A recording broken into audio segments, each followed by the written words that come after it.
Hebrews. This is Prophets of Awakening. This is our advanced Bible study. This is our this is our reading through the Tanak for Wednesday night, 5th of July, 2023. Okay, we'll be dealing with the Book of Enoch. I'll be reading chapters 83, 84, 85, and 86, hopefully. It's dealing with the dreams that Enoch had that he shared with his son, Methuselah. Okay, so that'll be the topic. It's, okay, letting everybody know that you can go to our YouTube channel, which is Prophets of Awakening. Check out our videos. There's a lot of information given, and the videos will connect dots for you, lead you into the truth of the Holy Scriptures. And if you like what you're hearing and receiving through these videos, I'm asking you to like, share, and subscribe to the channel. And if you feel the need to support the channel, you can see our Cash App on the bottom of the screen. For those that don't know, this is a non-Messianic channel. We deal with the Tanak and the Torah. Tanak being the Old Testament, so-called Book of Remembrance, and the Torah is the first 5 books of the Old Testament, which are the books of the law that were given to Moses by the Lord of hosts. Shalom and welcome to Prophets of Awakening, and welcome to our reading through the Tanakh. Okay, we're going to do our normal, which is a moment of silence, a prayer, Psalms. We'll do some current events, little need to know information. Then we open it up for some questions and comments, or any dialogue. Then we'll go into the topic, which is, like I said before, the Book of Enoch. We'll be reading chapters 83, 84, 85, and 86. Okay. So with that being said, this moment of silence is for the Lord of hosts and all that he's doing to bring about our prophesied deliverance in these last days. Okay. O Lord, righteousness and uprightness belongeth unto thee. Therefore we come before thee at this hour, seeking thy face, looking for righteousness and uprightness, that we may walk before thee as thy servants David, Solomon, and Samuel, and Hezekiah did. For we desire to walk after thee, O Lord, to keep your commandments and your testimony and your statutes with all our heart and our soul, and to perform the words of the covenant that was written down by your prophets. O Lord, allow thy face to shine upon thy people. Hear our plea, hear and do, O Lord, and hide not thy face from us any longer, for we need you so very much at this hour. Peace be unto you. Okay. So with that being said, I'm going to read the Psalms. Okay.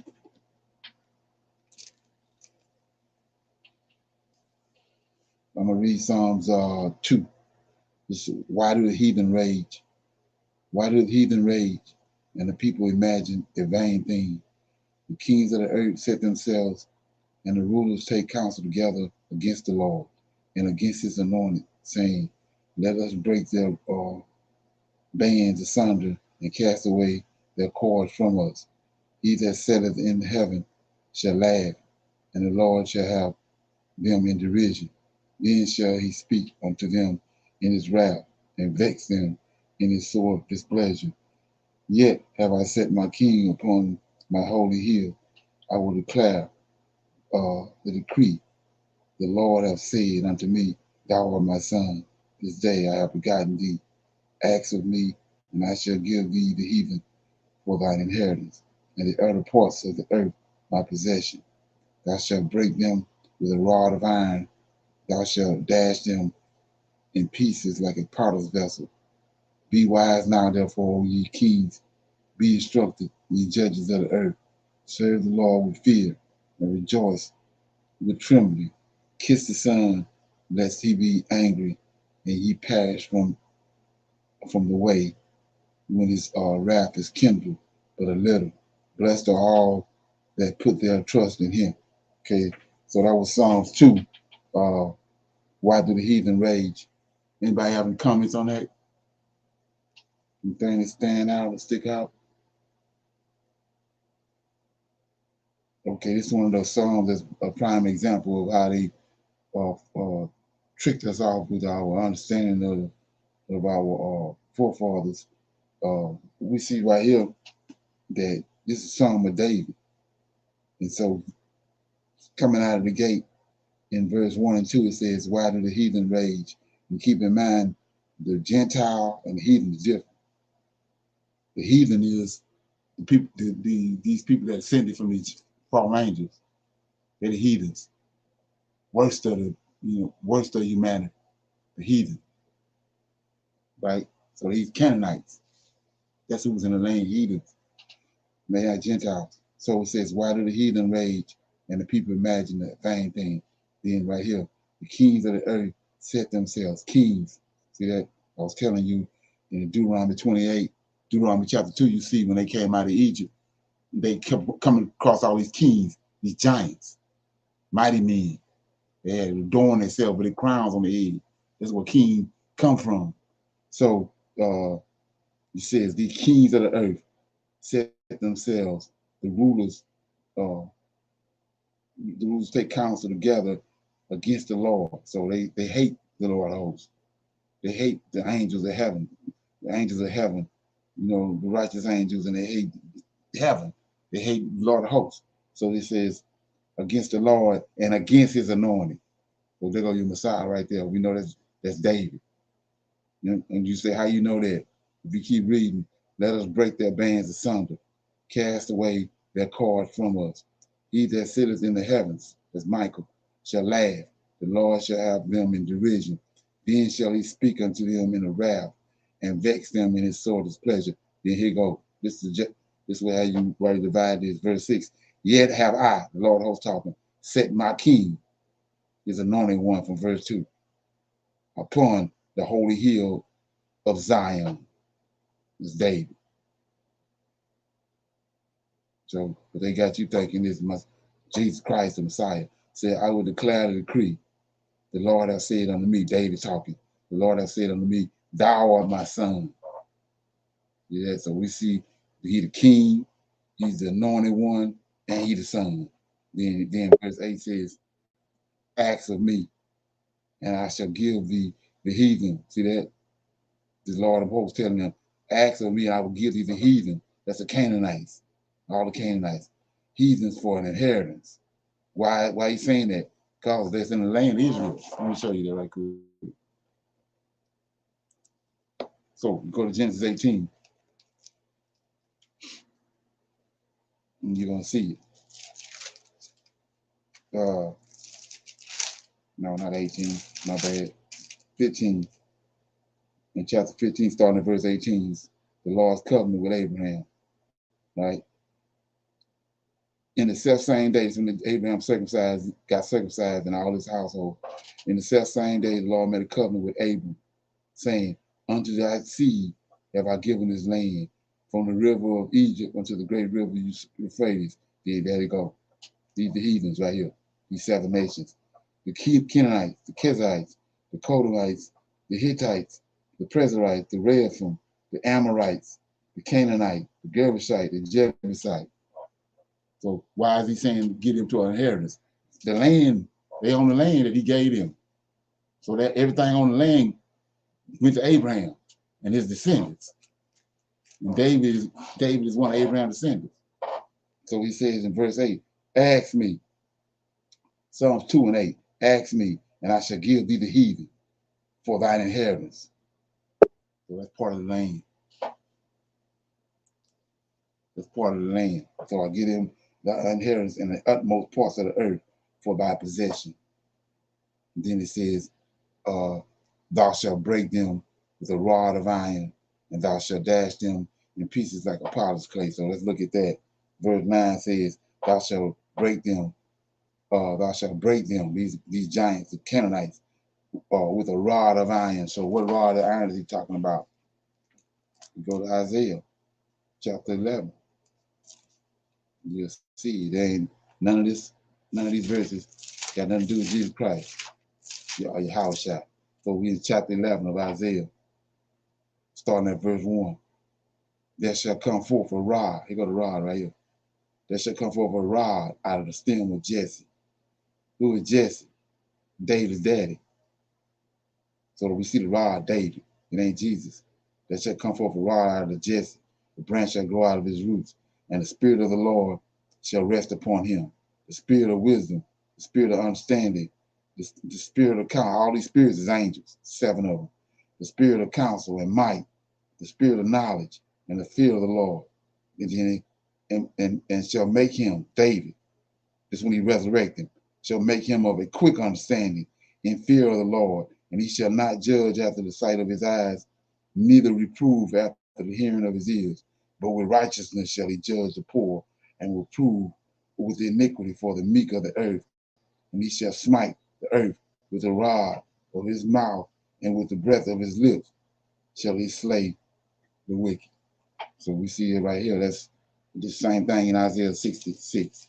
We'll get off of this. Isaiah 66, same thing. Verse 5. I read this all the time. Isaiah 66. And then starting at verse 5. Hear ye the word of the Lord, ye that tremble at his word. Your brethren that hated you, that cast you out for my name's sake, said, let the Lord be glorified, but he shall appear to your joy, and they shall be ashamed. Then it says, a voice of noise from the city, from Jerusalem, a voice from the temple. That's what David buried at, and Solomon. A voice of the noise from the city, a voice from the temple, a voice of the Lord that renders recompense to his enemies. Before she travailed, she brought forth. Before her pains came, here you go. She was delivered of a man-child, David. That's what Isaiah 11 saying, and Isaiah 66. Talking about David. Okay. Any comments on that? Okay. All right, so we'll go to some current events. Nobody have no comments. Okay.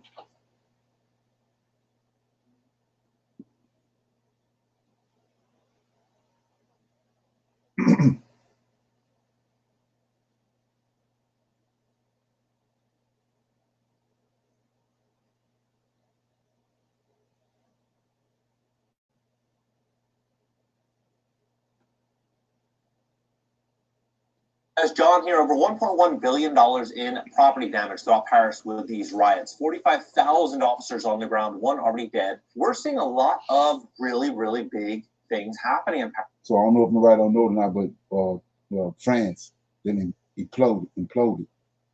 Riots everywhere. Paris. But we've seen a lot of big things happen in America.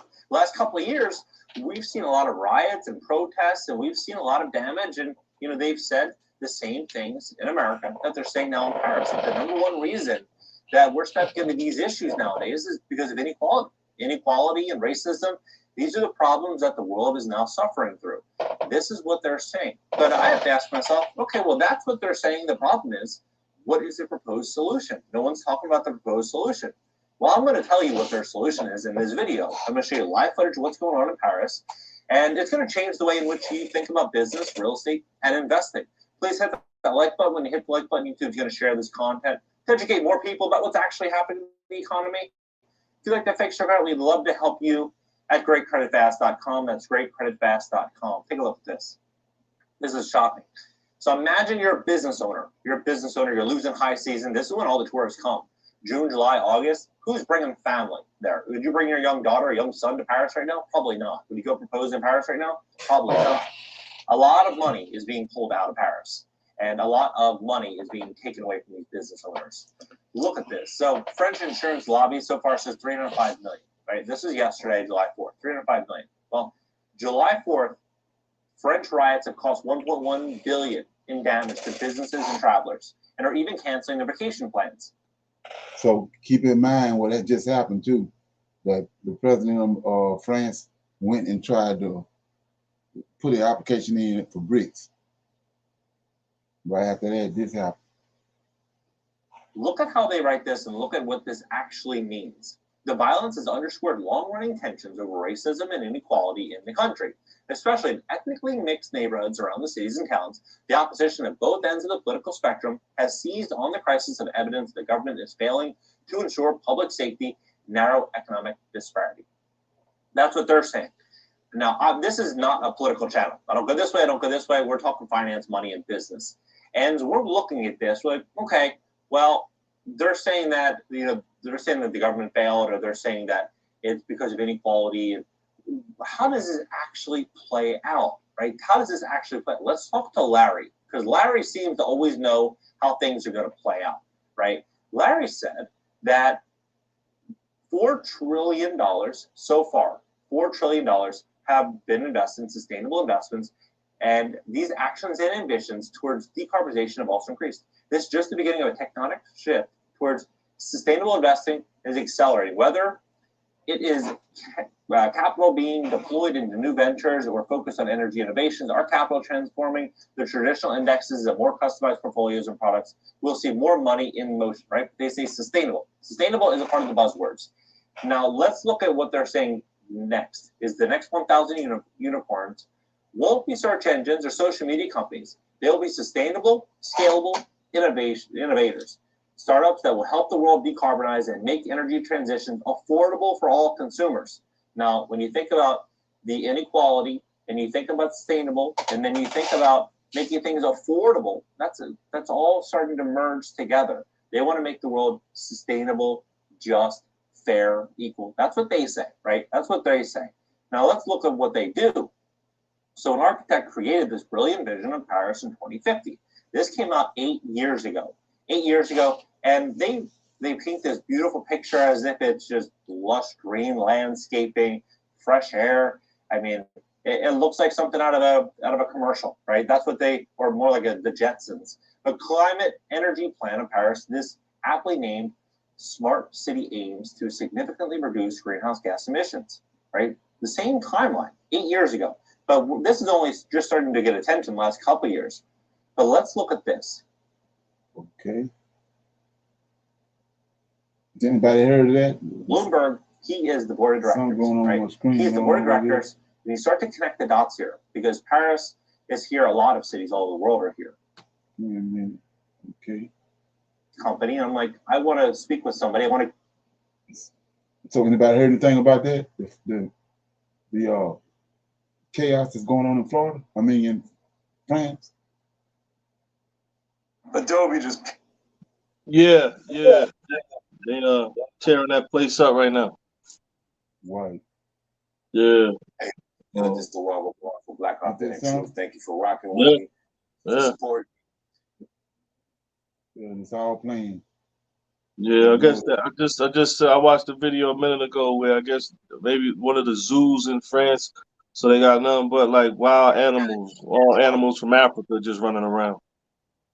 Right, yeah, exactly. They let them out. Yeah, they let them out. They roam in the streets.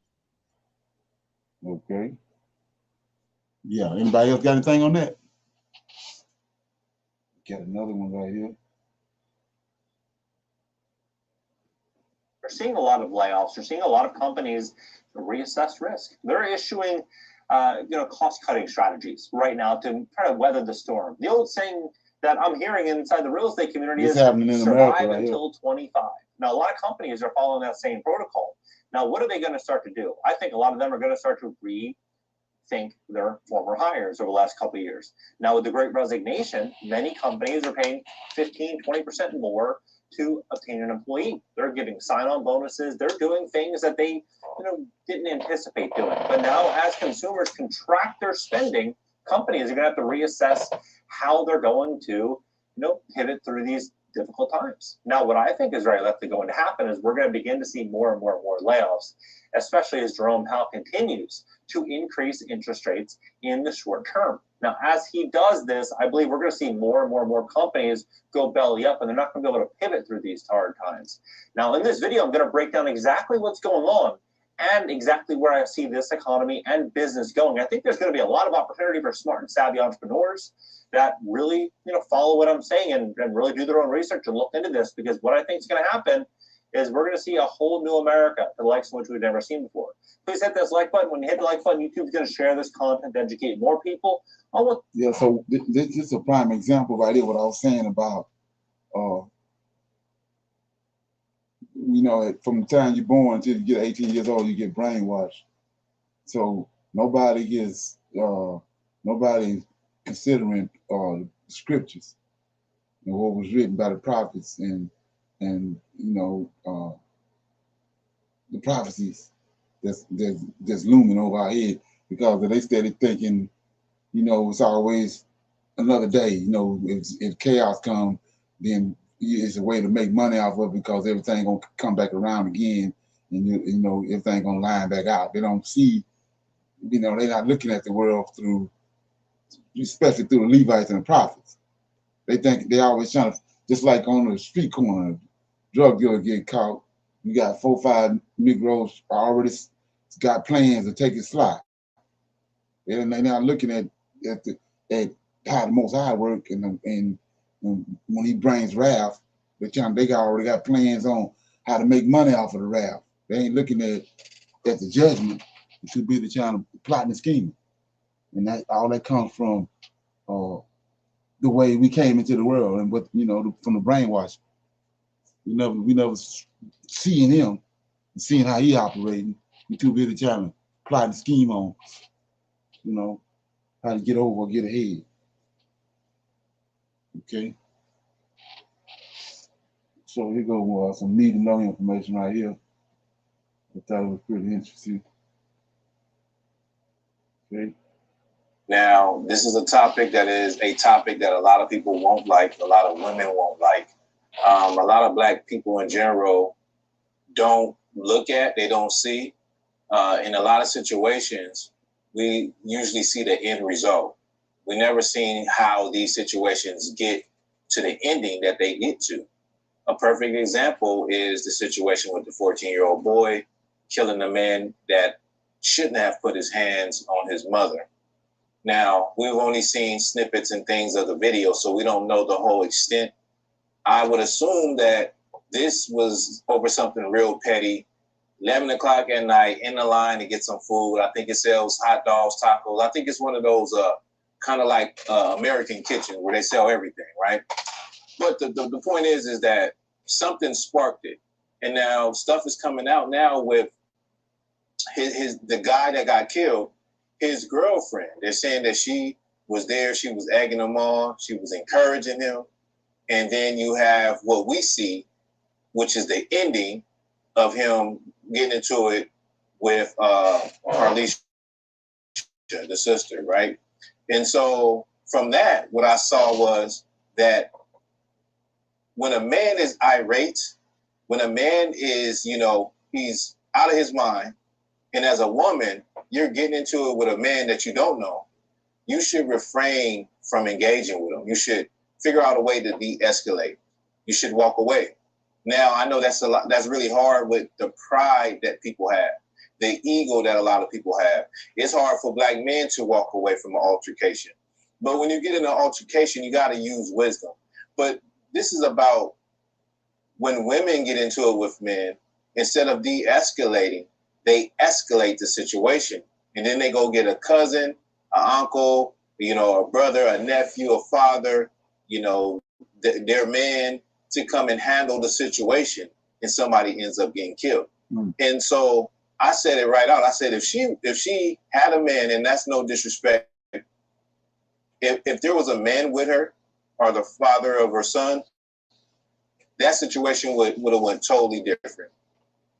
Because a man brings a certain type of energy to the table where it doesn't have to get out of hand. It can be settled. It can be de-escalated. I'm not saying every man, but I just don't see it happening the way it did if her man and her son wouldn't have to kill the brother either, right? It probably could have been handled right there in the store. But if this is true, what they're saying about his girlfriend, the brother named Jeremy, if this is true, then she weaponized him too. If she was encouraging him to hit this sister, then she weaponized her man and ultimately caused his death. Now, on the flip side, as a woman that is in an altercation with a man, and this man is irate, it's clear that he's madder at something than just this situation. Exactly. And that he's getting angrier and angrier. And now he's making physical threats. As a woman, I believe you should walk away. You should back away from that situation. And most ladies, most women will, you know, see that a man is upset and they'll just let him have that. They'll just walk away and leave it alone, right? But what you see time and time in our community is that sisters weaponize black men and black boys, and they go get these brothers and these cousins and stuff, and somebody gets hurt, somebody gets killed, right? Or two people get killed off of a situation that shouldn't have to happen, off of a situation that could have been de-escalated, off of a situation that if a woman understood that what's going to happen and not work off of her emotions, she would say, you know what, this is not that serious. You know what, I don't have anything else to say. And she will leave the situation alone instead of her mouth adding more fuel to the fire and turning a situation that could have went another way into a situation where someone gets murdered or somebody gets killed, right? And so this happens in our community, and I know a lot of people don't want to talk about it, and it gets overlooked. Now, even from a biblical perspective, the Bible tells you the tongue can start some fires that can't be put out. It can take hold of death, right? I'm paraphrasing, but that mouth can start a lot of things that don't have to. That mouth can put a lot of people in the grave. That mouth, having too much pride, having too much ego, just walking away and letting things go. So when you see these situations happen, these situations should not be happening. But we're very emotional as a people.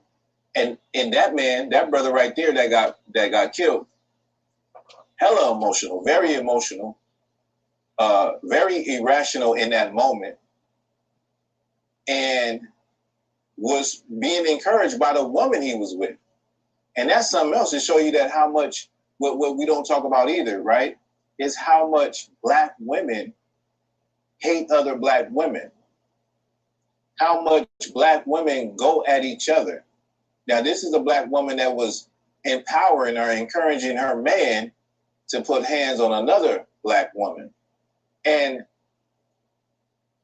it don't even really have to be physical. But when it comes to social media, you see that a lot. You see sisters that say something, or maybe they might agree with something that a man said, and you have all of these black women hating on this sister, calling her names. What's the word? Pick me, right? Like I guess you want to be picked, right? As if everybody don't want to be chose by somebody, right? But you see a lot of black women show how much they actually hate other black women, and that don't get talked about either. Y'all don't talk about that. Y'all don't talk about that in the sisterhood. You understand? But getting back to the topic, black women have to stop weaponizing their brothers, their uncles, their fathers, and setting them up on a kamikaze mission, on a torpedo mission. And they talk about protect black women. We've heard that for years now. Protect black women, as though black men don't protect black women, especially the black women in their family and the ones they love. And we heard this thing about there were men at that situation with the 14-year-old, and they didn't do anything. From what I'm hearing is that one of the men, or either two of the men, were like older, elderly men. But I put myself in that place. So you telling me if I'm out in the store and I see something, I'm in line and I see this transpiring, I would say, hey, bro, it's not that serious, bro. Just let it go. I would tell the sis, just be quiet, let it go, get your food, just go home and enjoy your food. But here's the $1 million question. In the heat of the moment, while I'm telling this sister to just be quiet, let it go, don't worry about it, get your food and go, and telling him, bro, it's not that serious, it's just food, will that sister listen to me? When I'm telling that sister, let it go, sis, would she listen to me? I'm talking about these are perfect strangers, right? When I'm telling that brother, let's just say I do what a lot of y'all think that black man should do is I hop in front of the sister and say, hey, check this out, bro. Chill out. How would that have ended? Right? How would it have ended if I asked her, told her, look, sis, just let it go? Would she have listened? Would she have stopped? That's up for the birds. We don't know. Maybe she would have. Maybe she would have kept talking, and maybe it would have just stopped the situation. Or if I would have said to the brother, you know, let it go. Nigga, who is you? And then we get into it, and then we get in the squabble, right? When it could have been de-escalated before it got to that point by her just closing her mouth and letting it go. Now you want a perfect stranger, and a lot of y'all are like this. A lot of sisters are like this. You want a perfect stranger to come in and hop into a situation, that a fire that you done created with your mouth, and come in and like Superman and die for you. Is that so? This is my question. Am I a hero now? Will I be a hero? Like, how would I be remembered? Not saying that it matters, but I'm just I want y'all to think, like, how would I be remembered for coming in? A man and a woman was getting into it, or in this situation, you come in, hold this, sister, I got it. Get in between. He pull out a gun, shoot you dead. You'll be forgotten about in a couple of posts. You know what I'm saying? So on one end, I understand that you don't want to let nothing happen in front of you. But on the other hand, I don't understand how you think that you could start a situation with your mouth, knowing you're a woman, and expect for some random brother to come in and save you. And in the cause of him trying to save you, he end up getting killed, or he kills someone, or just a situation happens that shouldn't have happened, but it only happened because of your mouth. Is that, I don't know, is that fair? Somebody help me out. Is that fair? Okay, we're gonna cut it off right there. Any comments on that? Is it fair what the brother was saying? Anybody got a comment?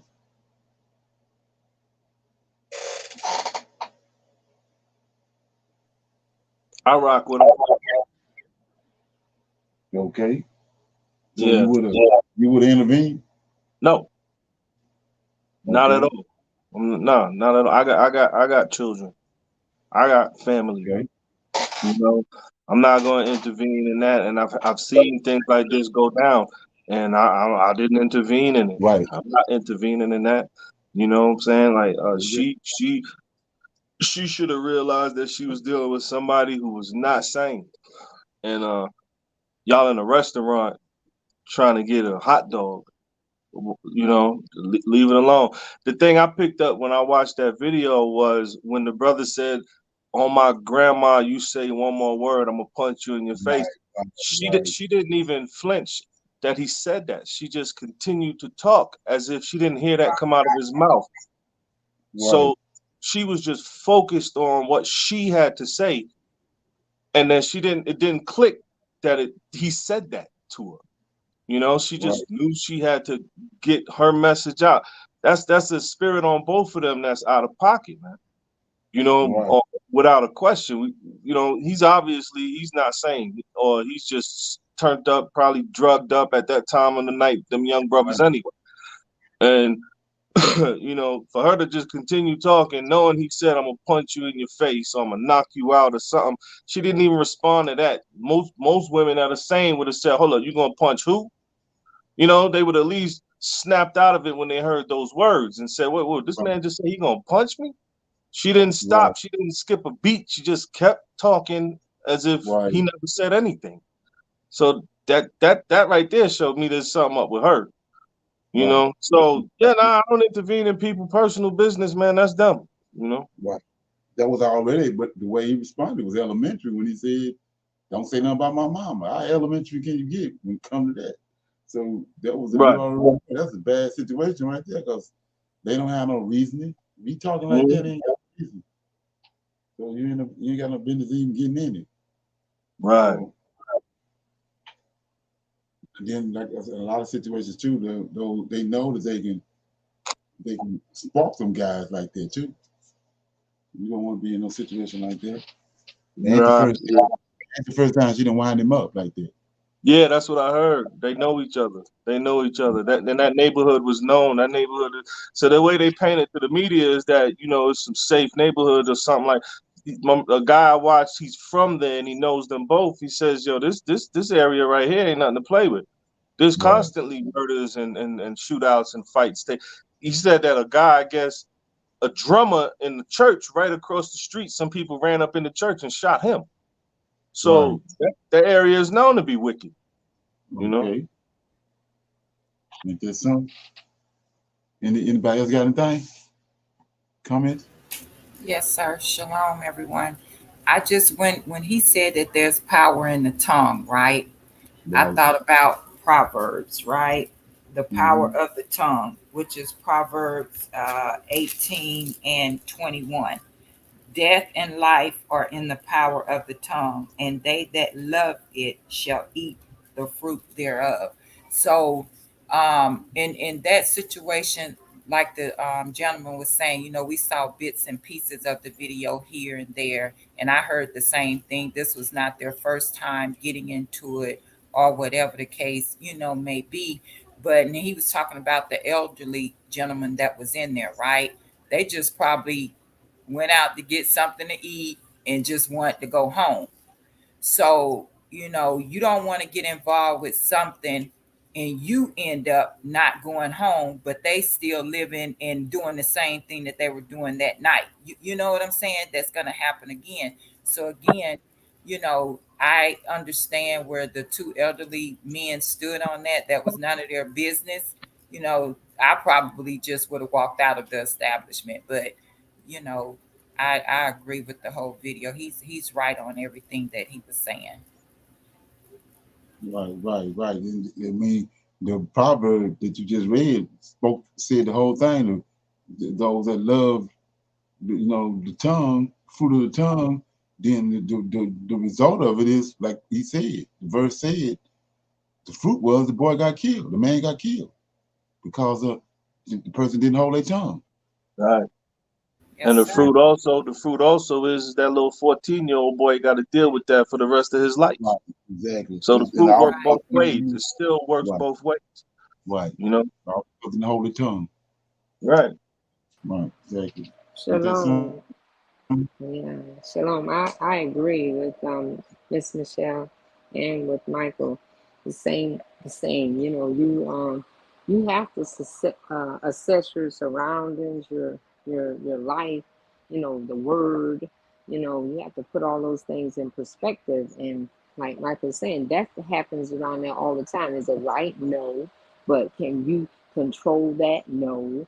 So you have to assess what's going on in your life, your with the word, and and what actually what's going on. He has two kids. He got to go home. You got to see how he got to support that. If he interferes. But you, I feel like I know when I'm out, when I'm in situations, and I might see something like that or hear about something, like that. I have to see how is this going to be beneficial? Is this according to the work, what I'm supposed to be doing here?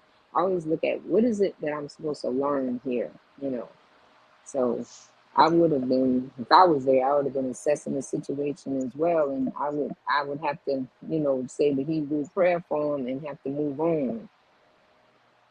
Okay. Yeah, so with that being said, we want to open it up for some Q&A. Anybody have any questions or comments from they being on YouTube, researching, got anything they want to bring to the table and talk about it? Any questions? Okay, this right here. It's something I came across, and it's got a lot to do with it. Like I said, these one of the things that you see Christian folks always bring up about, and it's being mentioned out of context. This so-called great falling away that they supposed to be a sign of the end in these last days. One that already happened. But let me play. Okay.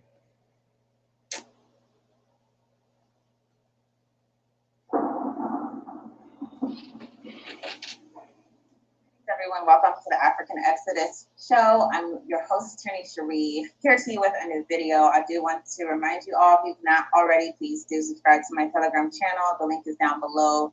If YouTube were to block my channel, or if they just want to send you a notification of a video or whatnot, I can easily update you there. So please do follow me at my Telegram channel. Link is down below.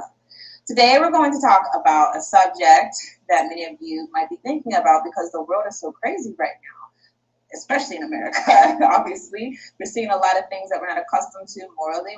We're seeing a lot of moral depravity. We're seeing a collapse of society, it seems, mentally, spiritually, in every single way. And a lot of people have been talking about this idea or concept of the great falling away. The great falling away being something like this video right here. One of the most significant things about the end times that I believe you also must know is there will be a great falling away from faith. And I won't need a lot of time to document this, because anyone who's not living off grid knows it's true by evident fact.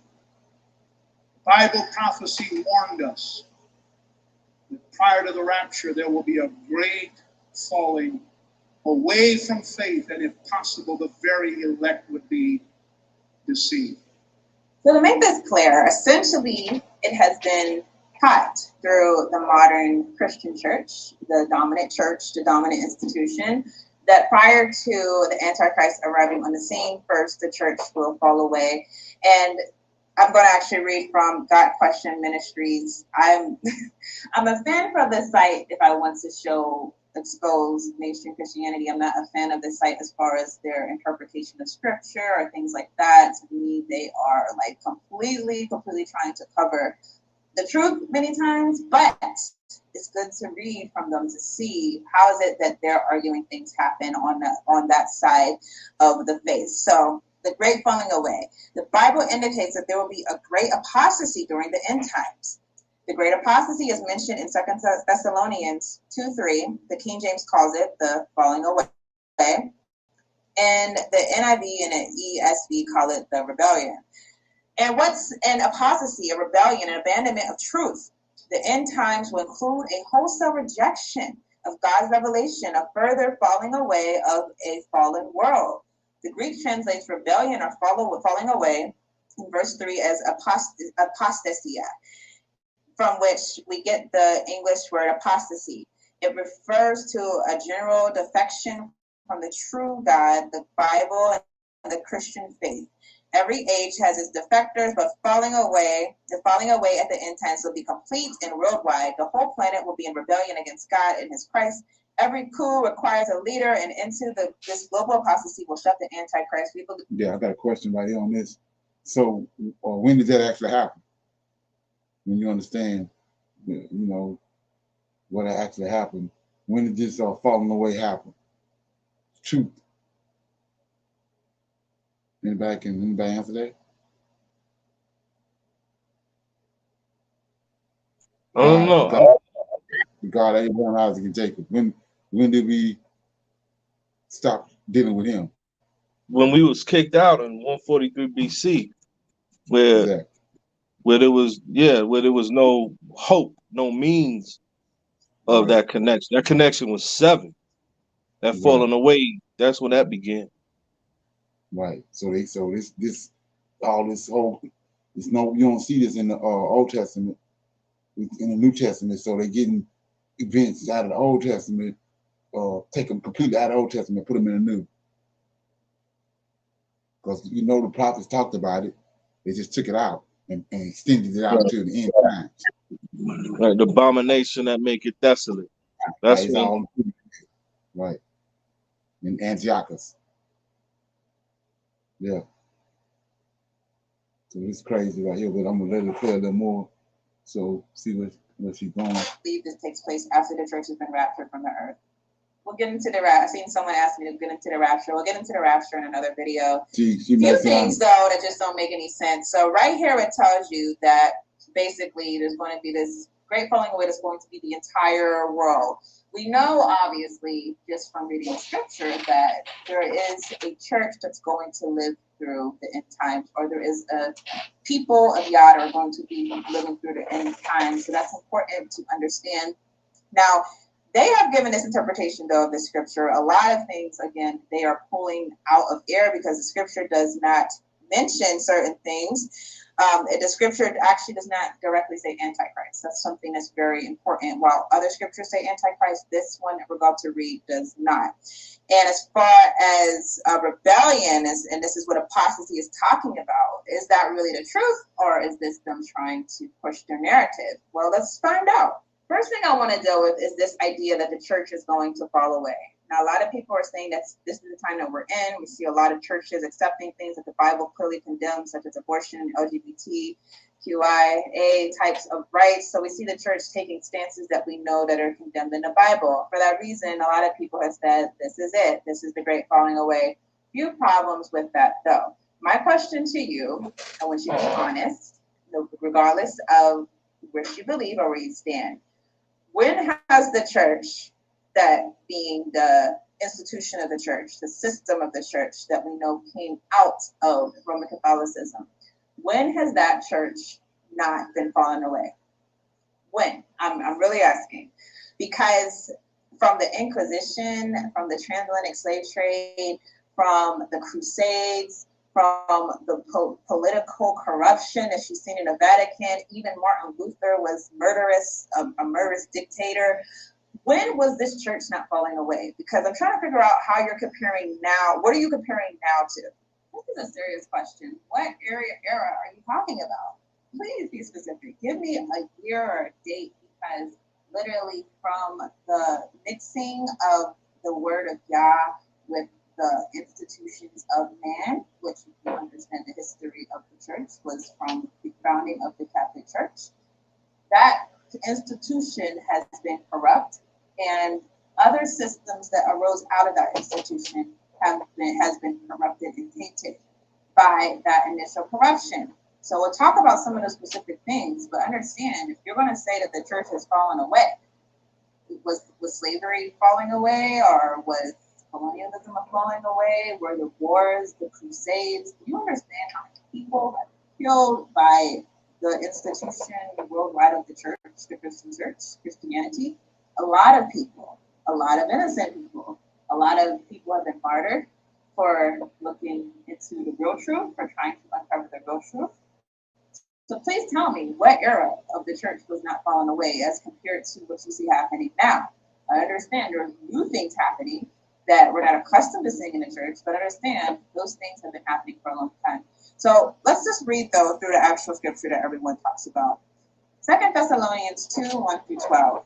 Now we ask you, brothers and sisters, regarding the coming of our Lord Yeshua and our gathering together to him, that you not be quickly shaken from your composure or be disturbed, either by a spirit or a message or a letter, as if it was from us, to the effect that the day of the Lord has come. No one is to deceive you in any way, for it will not come unless the apostasy comes first, and the man of lawlessness is revealed, the son of destruction, who opposes and exalts himself above every so-called God or object of worship, so that he takes his seat in the temple of God, displaying himself as God. Do you not remember that while I was with you, I was telling you these things, and you know that what restrains him now, so that he will be revealed in his time? For the mystery of lawlessness is already at work. Only he who now restrains will do so until he has removed. Then that lawless one will be revealed, whom the Lord will eliminate with the breath of his mouth and bring an end by the appearance of his coming. That is the one whose coming is in accord with the activity of Satan, with all power and false signs and wonders, with all deception and wickedness for those who perish, because they did not accept the love of the truth so as to be saved. For this reason, Yahuwah will send upon them a deluding influence, so that they will believe what is false, in order that they all may be judged who did not believe, but took pleasure in wickedness. Okay. Still on metformin? So I got a question on that. So in her reading that, none of that out of those verses that she read it come off like none of the prophets. You didn't notice that? It don't even read. It don't read like the Old Testament. It don't read like the Jeremiah and Daniel, the Hebrew prophets. Yeah, but so many people, nobody really pays no attention to that. But you know what I mean? It's like night and day. The way it's even being presented don't sound right. Yeah. It sounds very Gnostic to me. Right, exactly. It's not Hebrew. It ain't coming from it's not coming from, like I said, a Hebrew culture, or it's not, it's not coming from prophets. The way it's read, the way it's delivered, it ain't, like I said, it's two different. You can tell it's two different concepts, two different people. People. Yeah. Right. That's very Gnostic how it's written in that New Testament, man. It's very Gnostic driven. Right. Exactly. You did something. Yeah, any comments on that? So like I was saying, you can see, let me read something like quick out of when she said they, falling away.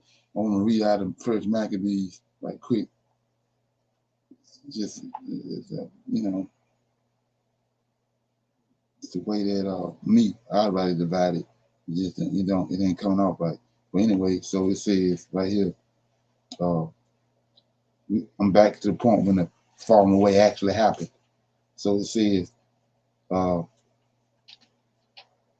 this is First Maccabees. I'm gonna pick it up in verse 7, chapter 1, 8.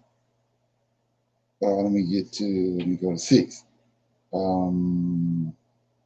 He mustered a very mighty army and ruled this Antiochus, and ruled over lands and the rulers of the heathens, and they paid him tribute. Afterwards, he fell sick and knew that he was going to die. This Alexander, so he called in his distinguished servants who had been brought up with him, and divided his kingdom among them while he was still alive. Alexander had reigned 12 years. I'll tell you right here who he is. Alexander had reigned 12 years when he died. His servants succeeded him, each in his own dominion. After his death, they put on crowns, as did their sons after them, for many years, and they did much evil on the earth. And then here we go, right here. This is the Antichrist. There sprang from, this is what Daniel talking about. There sprang from them, the Greeks, a sinful shoot named Antiochus Epiphanes, the son of King Antiochus. That's a prince. If he's a son of a king, this the prince in Daniel 9:26. He had been a hostage in Rome, 4th beast, and he had become king in the 143rd year of the Greek kingdom. Now here we go right here, the falling away. In those days, there arose out of Israelites, lawless men who persuaded many. You go to falling away right here. Then they said, let us go up and make a treaty with the heathen round us, for ever since the time that we became separated from them, many misfortunes have overtaken us. Then 13, the plan seemed good in their eyes. Some of the people were eager. Some of the people went eagerly to the King Antiochus, and he authorized them to introduce practices of the heathen. I just told you who the heathen was, Canaanites, and and they built a gymnasium in Jerusalem in the heathen fashion, and submitted to uncircumcision, disowned the holy agreement. They allied themselves with the heathen and became slaves to wrongdoing. They're going to fall away right there. 2,500 years ago, just 3,000 years ago. And they got 99% of the world waiting on it to happen. And I just read it to you. Okay. All right. So, with that being said, anybody got any comments on that? That was in First Maccabees. You can, chapter 1. You can read it. So, like I said, the topic on the discussion is reading out the book of Enoch, and starting with chapters 83, and I'll read till 86. Okay, and so what's going on is this is well, like I said, when you understand who JC is, they pulling from all these different characters from our forefathers. Enoch is the son of man, but when you get in the New Testament, you know JC the son of man. But they got the concept from the book of Enoch. That's why they had to take the book of Enoch out. So so what happened is Enoch had all these dreams. He dreaming all these dreams all over the place, and so by the time Methuselah gets up of age, and it's time for Enoch to be taken. He know he's gonna be taken. He's revealing all these dreams that he had to his son Methuselah. And like I said, it's a prophecy on Methuselah that the day that when Methuselah passed is the day the rain's gonna start, the flood. Nobody believing the flood gonna come because they ain't never seen no rain, but it's been prophesied that when Methuselah is a sign. When Methuselah passed, the rain comes. Self same day. So anyway, it says, and now I'm in Enoch 83. Now, my son Methuselah, I will show thee all my visions which I have seen, recounting them before thee. 2 visions I saw before I took a wife, and the one was quite unlike the other. The first when I was learning to write. The second before I took thy mother, when I saw a terrible vision. And regarding them, I prayed to the Lord, and I had laid me down in the house of my grandfather Mahala, when I saw in a vision how the heavens collapsed and was borne off and fell to the earth. And when it fell to the earth, I saw how the earth was swallowed up in a great abyss, and the mountains were suspended on the mountains, and hills sank down on hills, and high trees were rent from their stems, and hurled down and sunk into the abyss. And thereupon a word fell into my mouth, and I lifted up my voice to cry aloud, and I said, the earth is destroyed. And my grandfather Mahala waked me as I lay near him, and said unto me, why doest thou cry so, my son, and why doest thou make such lamentations?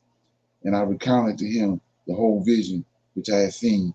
And he said unto me, a terrible thing hast thou seen, my son, and a grave moment is thy dream vision. As for the secrets of all the sins of the earth, it must sink into the abyss and be destroyed with a great destruction. And now, my son, arise and make petition to the Lord of glory, since thou art a believer, that a remnant may remain on the earth, and that he may not destroy the whole earth. My son, from heaven all this will come upon the earth, and upon the earth there will be a great destruction. After that I arose and I prayed, and I employed and besought, and wrote down my prayer for the generations of the world. And I will show everything to thee, my son Methuselah. And when I had gone forth below and seen the heavens, and the sun rising in the east, and the moon setting in the west, and a few stars, and the whole earth, and everything ye had known it in the beginning. Then I blessed the Lord of judgment and extolled him, because he had made the sun to go forth from the windows of the east. He had ascended and arose on the face of the heavens, and set out and kept traversing the path shown unto him. So that was chapters 83. Okay. Any comments? That was chapter 83, you know. Okay. Chapter 84.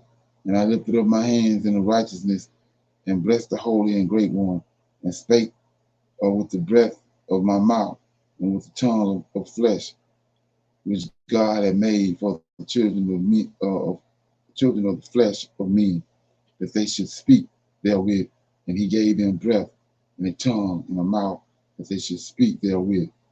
Blessed be thou, O Lord, King, great and mighty in thy greatness. So let's look at that again. It says, this is Enoch talking. I lifted up my hands in righteousness, and I blessed. Notice this. You in a pickle. I lifted up my hands in righteousness, and I blessed the Holy and Great One. And I spake with the breath of my mouth and with the tongue of the flesh, which God had made for the children of the flesh of men, that they should speak therewith. And he gave them breath and a tongue and a mouth that they should speak therewith. Blessed be thou, O Lord, King, great and mighty in thy greatness. So when the last time you blessed the Lord in this manner right here? So 4, Lord of the whole creation of heaven, King of kings and God of the whole world, thy power and thy kingship and thy greatness abides forever and ever, and throughout all generations thy dominion, and all the heavens are thy throne, forever, and the whole earth thy footstool forever and ever. And for thou hast made and thou hast ruled all things, and nothing is too hard for thee. Wisdom departs from the place of thy throne, nor turns away from thy presence. And thou knowest and seest and hearest everything, that there is nothing hidden from thee, for thou seest everything. And how the angels of thy heavens are guilty of trespass upon the flesh of men, abided by the wrath until the great day of judgment. And now, God, Lord, and great King, I implore and beseech thee to fulfill my prayer, to leave me prosperity on the earth, and not destroy all flesh of man, and make the earth without inhabitant, so that there should be an eternal destruction. And now, my Lord, destroy from the earth the flesh which has aroused thy wrath, but the flesh of the righteous and the upright establish as a plant of eternal seed, and hide not thy face from the proud of thy servant, O Lord. So that was Enoch chapter 84, I just read. Notice right here, it just said, it's a distinction. But now, it's an obvious distinction, but when you get to the New Testament now, everybody the same, got it right. It's one blood. But he says right here, Enoch says, verse 13, to leave me a prosperity on the earth, and not to destroy all flesh of men, and make the earth without inhabitants, so that there should be an eternal destruction. And now, Lord, destroy from the earth the flesh which aroused thy wrath. So what is that? That's these heathens. The wicked ones. These angels created. So ain't no one blood. There's a lie from the pits of hell. He says right here, and now, my Lord, destroy from the earth the flesh which has aroused thy wrath, right? See that? But the flesh of righteousness, two different flesh, and uprightness establish a plant, that's Noah, of eternal seed, and hide not thy face from the proud thyself. So we see right here, there's two different types of, they ain't the same, everybody ain't the same. Ain't no same blood, one blood. No one person gotta die. No lamb laid down for the foundation of the earth. All this bullshit. So anyway, I'm in chapter 85. It says, and after this, I saw another dream, and I will show the whole dream to thee, my son. And Enoch lifted up his voice and spake to his son Methuselah, to thee, my son, will I speak. Hear my words, incline thine ear to the dream vision of thy father. Before I took thy mother Edna, I saw in a vision on my bed, and behold, a bull came forth from the earth, and that bull was white, and after it came forth a heifer, and along with his this latter came forth two bulls, one of them black and the other red, and that black bull gored the red one and pursued him over the earth, and thereupon I could no longer see the red bull, but that black bull grew, and that heifer went up, went with him. And I saw that many oxen proceeded from him, which resembled and followed him. And that cow, that first one, went from the presence of that first bull in order to seek that red bull, but found him not, and laminated with a great lamentation over him, and sought him. And I looked until that first bull came to her and quieted her, and from that time on she cried no more. And after that she bore another white bull, and after him she bore many bulls and black cows. And I saw in my sleep the white bull likewise grew and became a great white bull, and from him proceeded many white bulls, and they resembled him, and they began to beget many white bulls, which resembled them, one following the other, even many. So that was chapter 85. Okay, chapter 86. And again I saw with mine eyes as I slept, and I saw the heavens above, and behold, a star fell from heaven, and it arose and ate in the pastures among those oxen. And after that I saw the Lord and the black oxen, and behold, they all changed. They all changed their stalls and pastures and their cattle, and began to live with each other. And again I saw in the vision, and I looked toward the heavens, and behold, I saw many stars descend and cast themselves down from heaven to the first star, and they became bulls. And they became bulls among those cattle, and pastured with them among them. And I looked at them and saw, and behold, they all let out a very private. They all let out their private members like horses, and began to cover the cows and the oxen, and they all became pregnant and bore elephants and camels and asses. And all the oxen feared them and were frightened at them, and began to bite with their teeth and to devour them and to gore them with their horns. And they began, moreover, to devour those oxen. And behold, all the children of the earth began to tremble and quake before them, and to flee from them. So that was 86. So anybody got any comments on that? What you think that is talking about in 86? It's fallen angels. That's what he's talking about. Fallen angels came down and started sleeping with the women on the earth, and then they created the giants. And then, like it says in 80, verse 6, they began moreover to devour their oxen, and behold, all the children of the earth began to tremble and quake before them and flee from them, for these giants. Right? 87. And again I saw how they began to gore each other and to devour each other, and the earth began to cry aloud. And I raised mine eyes again to heaven, and I saw in a vision, and behold, there came forth from heaven beings who were like white men, and 4 went forth from that place, and 3 with them. And those 3 that had last come forth grasped me by my hand and took me up away from the generation of the earth, and raised me up to a lofty place, and showed me a tower raised high above the earth, and all the hills all the hills were lower.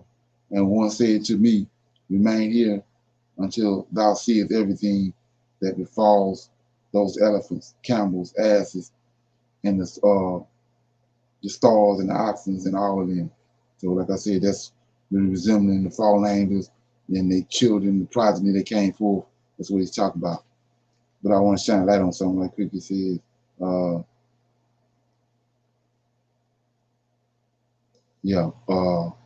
Verse 2, Enoch 87 and 2. And I raised my eyes again to heaven, and I saw in a vision, and behold, there came forth from heaven beings who were like white men. See that? So you're going to see, it's like white men. 4 went forth from that place, and three with them. So let's look at that. Okay. We're going to go to Enoch we're gonna go to Ezekiel chapter 1. We know 3 angels came to Abraham. We know it's 4 angels that's in the cloud in the book of Ezekiel. Let's get that right quick. And debunk this right quick. Like I said, when you finally figure it out, you see, you could train the baboon to do this. And he just said they wrote in there was 4 white men came, right? Point blank said white men. So, but we see over here in Enoch, Ezekiel chapter 1, verse 1. Now, it came to pass in the 13th year, in the 4th month, in the 5th day of the month, as I was among the captives by the river Chebar, that the heavens opened. That's what Enoch just said. He lifted up his head, the heavens opened. And the heavens were open. And I saw in a vision, the vision of God. In the 5th day of the month, which was the 5th year of King Jehoiakim's captivity, the word of the Lord came especially unto Ezekiel the priest, the son of Buzi, in the land of the Chaldeans by the river Chebar, and the hand of the Lord was upon him. And I looked, and behold, a whirlwind came out of the north, a great cloud, a fire unfolding itself, and the brightness was about it. And out of the midst, here we go, out of the midst thereof came the color of amber, and out of the midst thereof fire.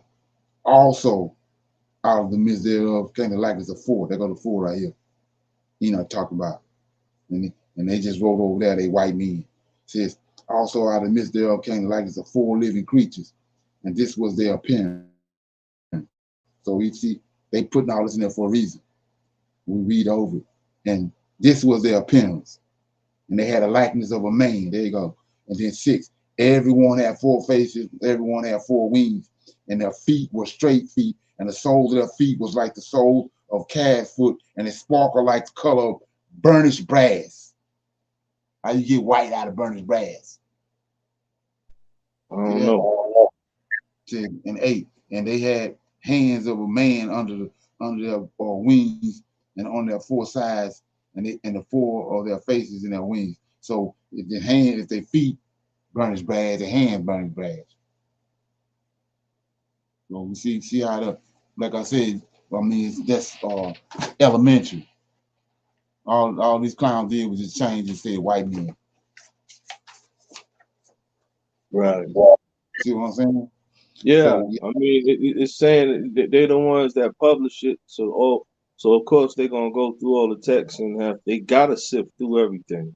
And right. that's what I'm saying. It's on us. It's on us to connect them dots. Right. But you got the local preacher and the mega pastor and all them.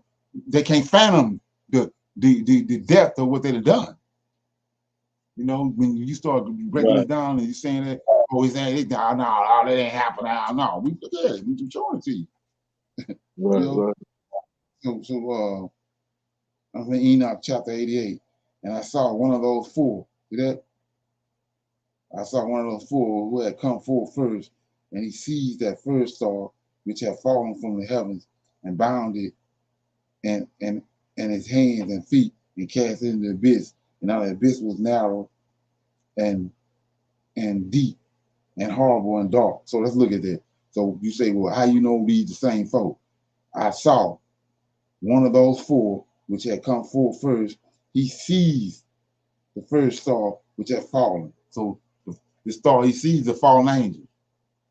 So you all you have is fallen angels and righteous angels. That's how we know it's the same folk. See that? Okay, and verse 2, and one of them drew a sword. So we know who that is, and gave it to those elephants and the camels and the asses, and they began to smite each other. But that's Aziel and Satan, and the whole earth quaked because of them. And as I was beholding in the vision, lo, one of these 4 who had come forth, stoned them from heaven, and gathered and took all the great stars whose privacy were like those of horses, and bound them all hand and foot, and cast them into the abyss of the earth. Okay. So that was 88. 89. Okay. And one of those 4 went to that white bull and instructed him in his secret without his being terrified. He was born a bull and became a man and built for himself a great vessel and dwell therein, and three bulls dwell with him in that vessel, and they were covered in they were covered in. So we see right here now in verse 89 and 1, and one of those four which came forth went to the white bull. So this white bull is Noah.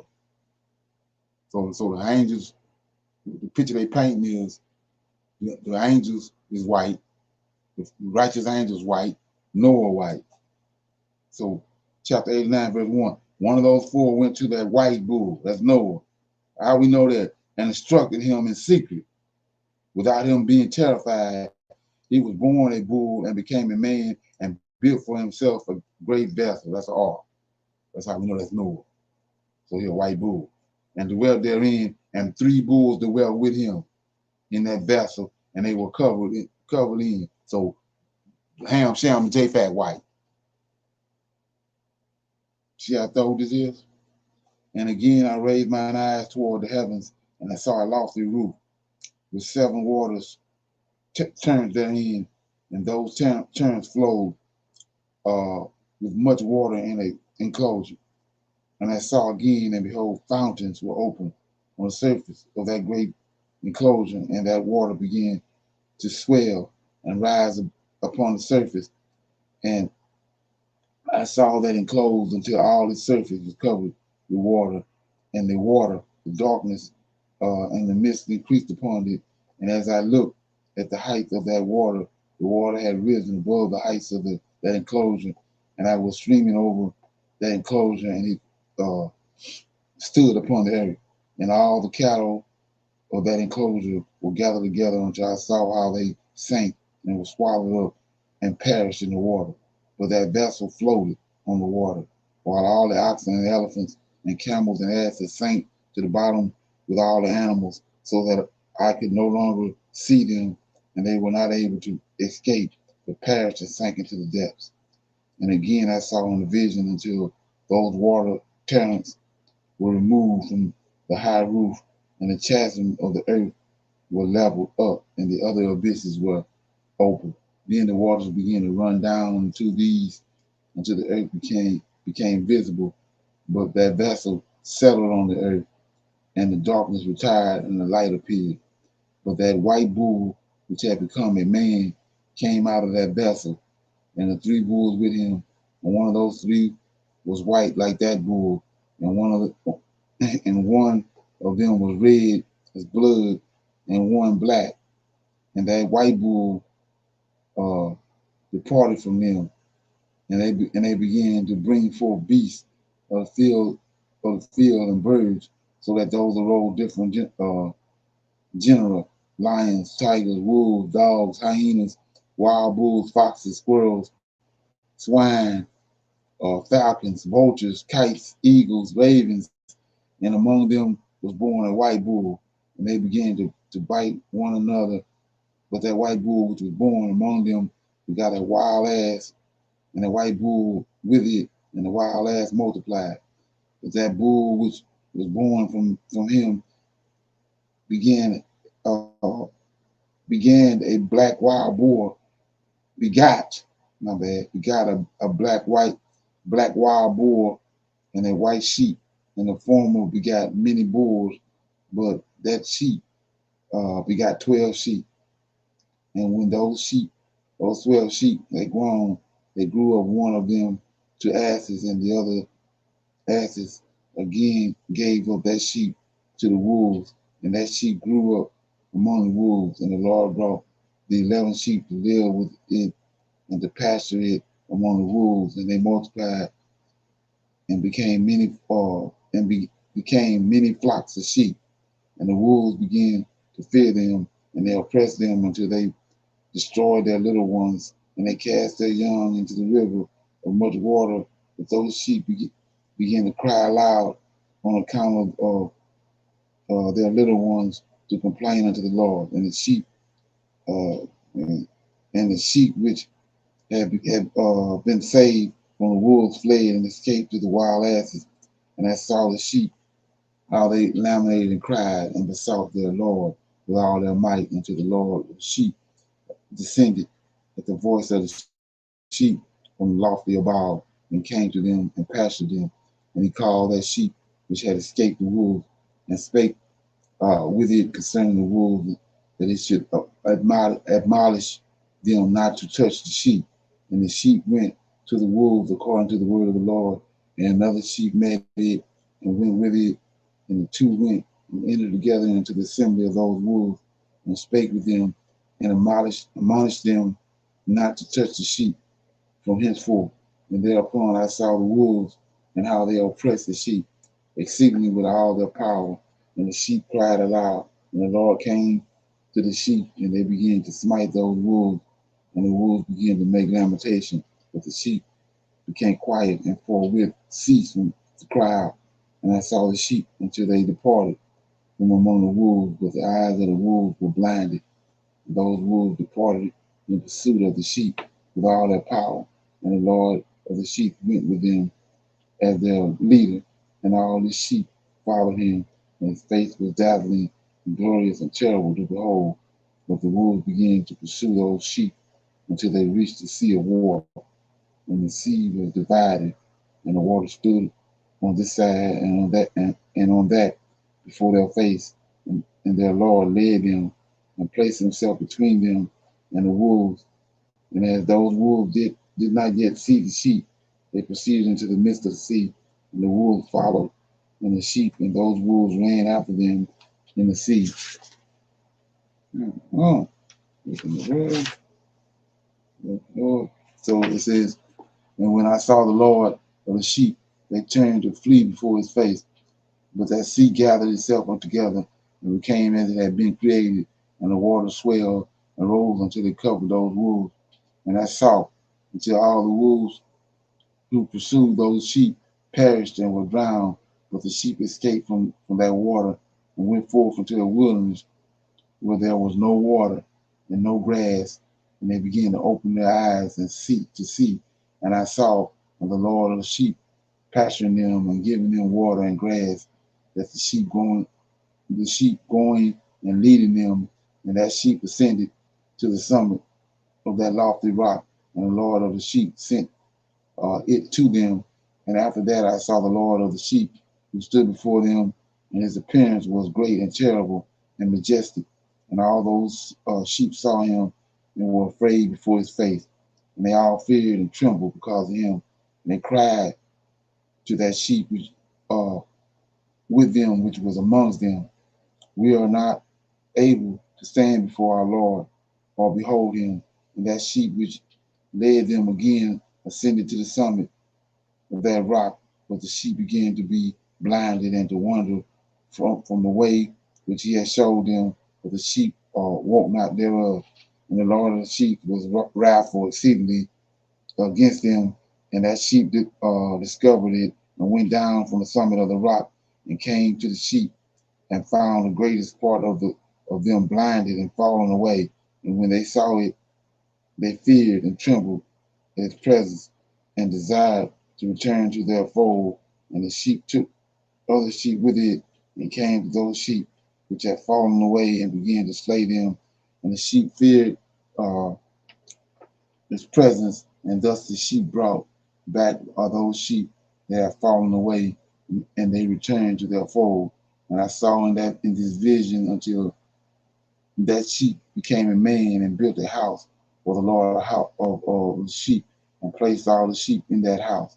And I saw until this sheep which had met that sheep which led them fell asleep. And I saw until all the great sheep perished, and little ones arose in their place, and they came to pasture and approached a stream of water. Then that sheep, that leader which had become a man, withdrew from them and fell asleep, and all the sheep saw it and cried over it with great crying. And I saw until they left off crying, for that sheep had crossed that stream of water, and there arose the two sheep as leaders in the place of those which had fallen asleep and led them. And I saw until the sheep came to a goodly place, and a pleasant and glorious land. And I saw until those sheep were satisfied, and that house stood amongst them in the pleasant land. And sometimes their eyes were open, sometimes blinded, until another sheep arose and led them and brought them all back, and their eyes were open. And the dogs and the foxes and the wild bulls began to devour them, those sheep, until the Lord of sheep raised up another sheep, a ram from their midst, which led them. And that ram began to butt on either side those dogs, foxes, wild bulls, until they had destroyed them all. And that sheep whose eyes were open saw that ram which was amongst the sheep, until it forsook its glory and began to butt those sheep and trample upon them and behave itself unseemly. And the Lord of the sheep sent the lamb to another lamb and raised it to being a ram and a leader of the sheep, instead of that ram which had forsaken his glory. And they went to and spake to it alone, and raised it to being a ram, and made it a prince and a leader of the sheep. For doing all these things, those dogs oppressed the sheep. And the first ram pursued that second ram, and that second ram arose and fled before it. And I saw until those dogs pulled down the first ram. And that second ram arose and led little sheep. And those sheep grew and multiplied, but all the dogs and the foxes and the wild bulls feared and fled it. And that the ram butted and killed the wild beasts. And those wild beasts had no longer any power among the sheep, and robbed them no more of aught.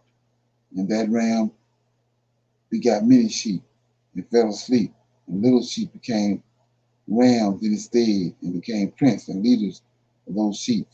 And that house became a great and broad, and it was built for those sheep. And a tower lofty and great was built on the house for the Lord of sheep. That house was low, but the tower was elevated and lofty. And the Lord of the sheep stood on that tower, and they offered a full table before him. And again I saw those sheep that they had again erred and went many ways, and forsook their house. And the Lord of the sheep called some from among the sheep, and sent them to the sheep.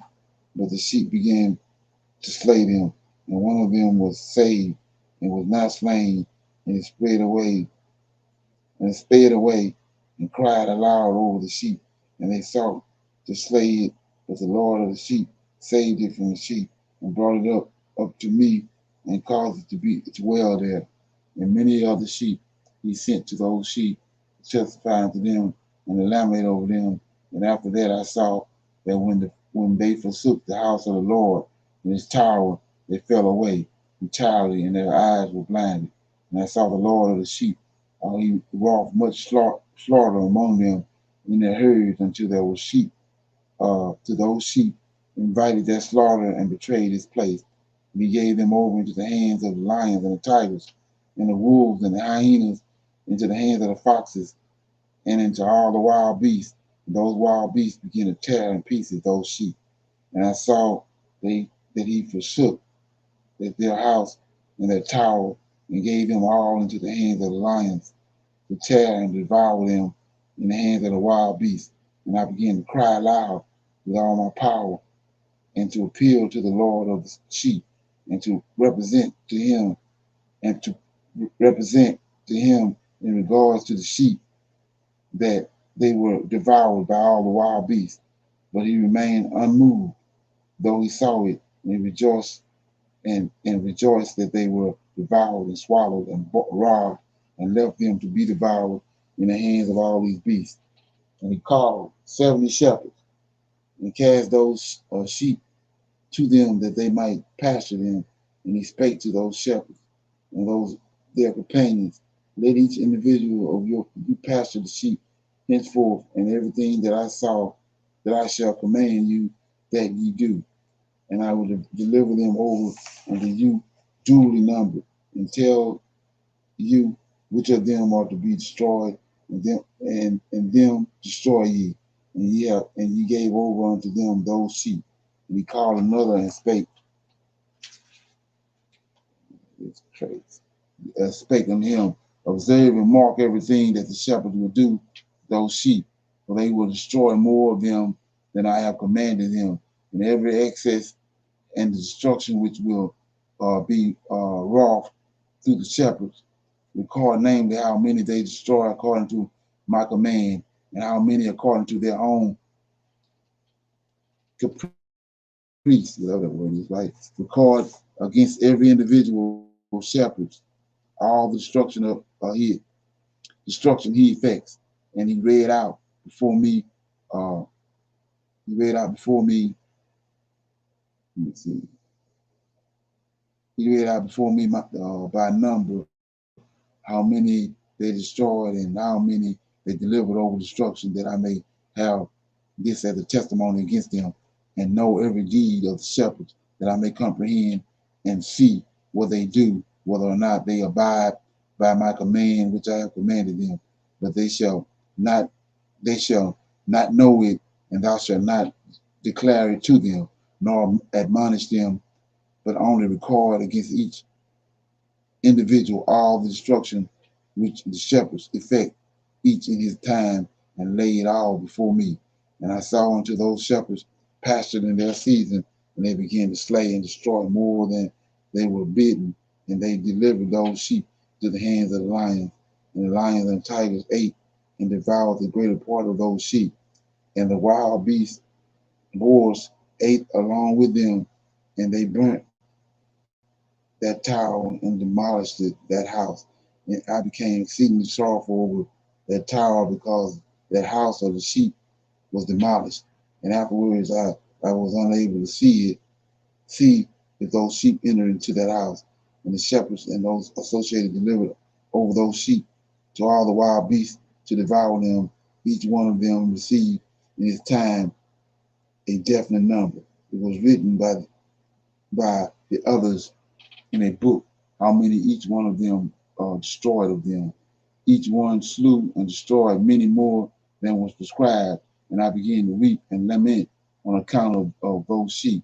And thus in the vision I saw the one who wrote, how he wrote down every one that was destroyed by those shepherds, day by day, and carried up and laid down and showed actually the whole book of the Lord of the sheep, even everything that they had done, and all that each one of them had made away with, and all that they had given over to destruction.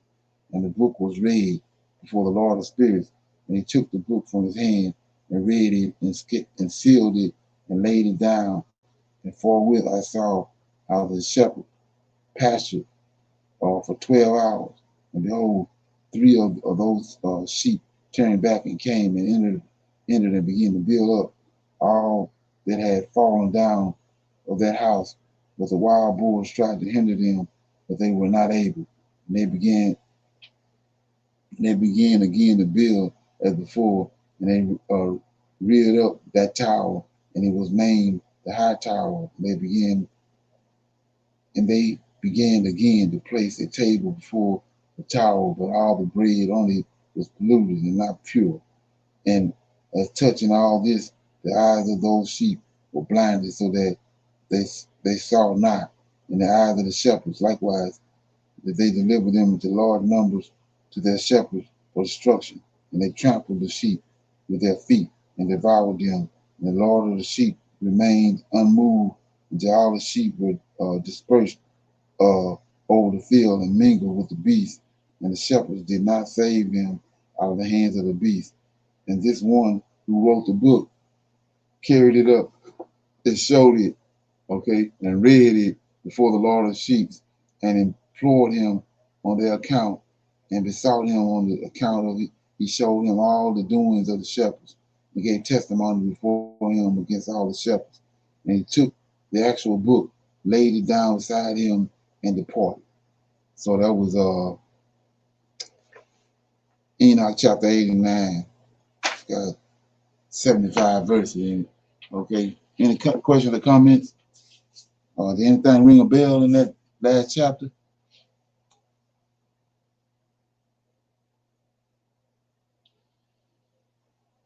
Okay. Okay, no comments. What it I was go ahead. yeah, I was waiting. I was waiting to see if anybody else had anything. But yeah, that's pretty much what's that? That's Torah all the way through the Tanakh right Right, there in them 70 something, right, right? right, right, exactly. But the thing about Big, it, that was a vision he not seen. yeah, I vision. guess Broken down in the most, sincere fashion of it. right. That's how people gotta look at that. Like, Yeah, that's our book right there, broken down in Enoch. right, Everything we stress, everything we study, right there. right. And so that it goes back to what I was saying. When I said that, they took different characteristics from our forefathers and they put them on JC, but they took the story of that particular person out, so you can't relate to it. You can't, if you don't never read it, you won't never know that actually happened before. What they trying to tell you happened with JC. So Broken down in the understanding of the sheep, right, the right, lamb, the sheep, the right, lamb. right. I want to read this right here, right quick, pertaining to what I just read in Enoch chapter 90. So this was, I told you, Enoch is the son of man. They putting that son of man on JC, but Enoch is the son of man. Let me find that right quick. And I'm gonna close out. So it says,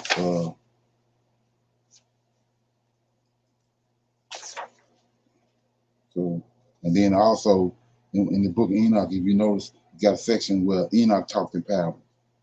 That's why they got JC talking in parables. Enoch talked in parables. But just the trick to it. What Enoch said ain't in read. Ain't that something? Right. When he said in red, Right. But that's Enoch crazy said, though. Not even what the God of Israel says is ever written in red. To me, that's right. always questionable. Why But isn't what he says in Exodus and all these other books that he's speaking? Why is that never written and read in all these books? right. That's how you know it's a setup. Yeah. So when he said those 4 ones came down, I'm just going back in Enoch chapter 54 says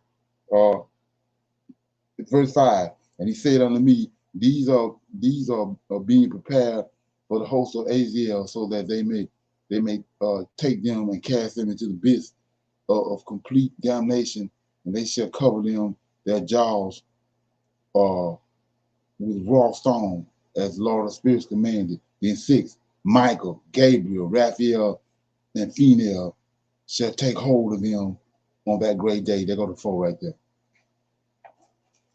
That he supposedly saw that was white. They was white men.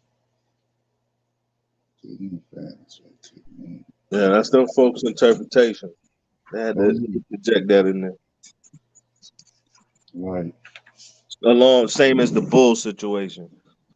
They had to Right. interject all these different, because the truth of the matter is that they didn't put them in there for because they they were concerned about us. They put that in there because it was indoctrination for their own people. Right. So Exactly. all the hatred that we face, it ain't personal. I hope we understand that. It's to keep them people indoctrinated as to who ain't the people. Right. Exactly. Right. And then they ain't trying to hear nothing you gotta say. Right. It ain't about, so they gotta keep that thing going. So if you ever was to think that, these people were, of a certain persuasion, nah, you can't ever think that of them. So we Right. gotta belittle that. That's the whole thing. Crafty counsel was taken to cause them to no longer be a people. So even in the book of Enoch, that's what I'm stressing. They had to, of course, if you purchase any Enoch book, then who's publishing it? Right. So you can't have a publisher and those folks not go through it with a fine tooth comb to take out and insert what needs to be taken out and insert what needs to be inserted. Right. You know? Exactly. Right. So I'm in Enoch 71. Just about the Son of Man. It's Enoch chapter 71. And it came to pass after this that my spirit was translated and it is ascended into the heavens. That's John. So that's where they get John. What happened with John, right? So it says 2. And I saw the holy sons of God stepping on the flames of fire. And their garments were white, and their raiment and their faces shone like the snow. And I saw 2 streams of fire, and the light of that fire shone like the halogen. And I fell on my face before the Lord of Spirits. And the angel Michael, see that? Check it out. The angel Michael, one of the archangels, seized me by my right hand and lifted me up and led me forth into all the secrets. And he showed me all the secrets of the righteousness. And he showed me all the secrets of the ends of heaven. So here we go right here. Let me highlight this, man. Back in the day, I was in another dimension. Some of that stuff I'll be looking for and can't find it. So let me get this right here. So it says, so like I said, go back to what they tricked us off when they say the she, wisdom is a woman, right? So let's look at this. It says, verse 6, and Michael, one of the holy angels, seized me by my right hand and lifted me up, lifted me forth into all the secrets. See that? So that's knowledge, wisdom, right? He lifted me up. Then 7, and he showed me all the secrets of righteousness, and he showed me all the secrets of the ends of heaven. So where the woman at? The woman, the lie they telling you over there, she is the wisdom, is the woman. Right. Where's she at? There's a female angel up there. There's a female angel up there somewhere. And he showed me all the secrets of the ends of heaven. So who doing this? Michael. See that? Then 9, and he translated my spirit into the heavens of heavens, and I saw there as it were a structure of built crystal, and between those crystals tongues of living fire. And my spirit my spirit saw the girdle which encircled that house of fire, and on its 4 sides were streams full of living fire, and they were bound to that house, and round about were seraphim, cherubim, Ophanim. These are those who sleep not, and guard the throne of God's glory.